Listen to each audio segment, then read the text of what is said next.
Presented by Aishwarya Music Mathli. दुल्हा छथिन जटा धारे गेना दुल्हा छथिन जटा धारे गेना Music by DJ Lal Babu Raj. दुल्हा छथिन जटा धारे गेना गे बहिना कोना के रहथिन गौरी दुलारी गे दुल्हा छथिन जटाधारी गे ना गे बहिना कोना का रहथिन गौरी दुलारी गे दुल्हा छथिन जटाधारी गे ना गे ये कता देखै में गोरन खाली छथिन कारी गे दुल्हा छथिन जटाधारी गे ना दुल्हा छथिन जटाधारी गे ना Music by DJ Lal Babu Raj.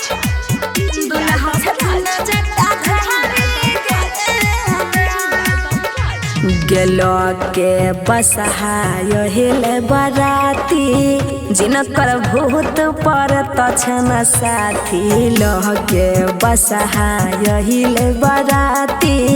जिनकर भूत पर तछन साथी गे न करन हम सुनै छियै छथिन शिव त्रिपुरारी गे दुल्हा छथिन जटाधारी गे ना गे कता देखै में गोरन खाली छथिन कारी गे दुल्हा छथिन जटाधारी गे ना गे न करन हम सुनै छियै छथिन शिव त्रिपुरारी गे दुल्हा छथिन जटाधारी गे ना दुल्हा छथिन जटाधारी गे ना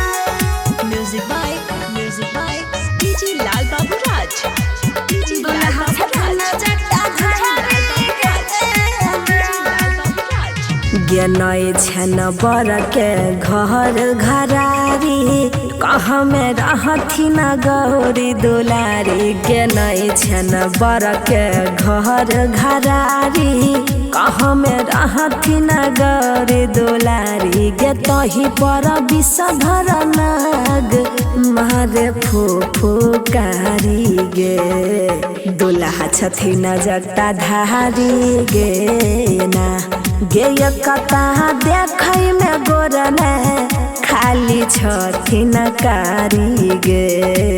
दुल्हा छथिन जटाधारी गे ना गे बहिना कोना के रहत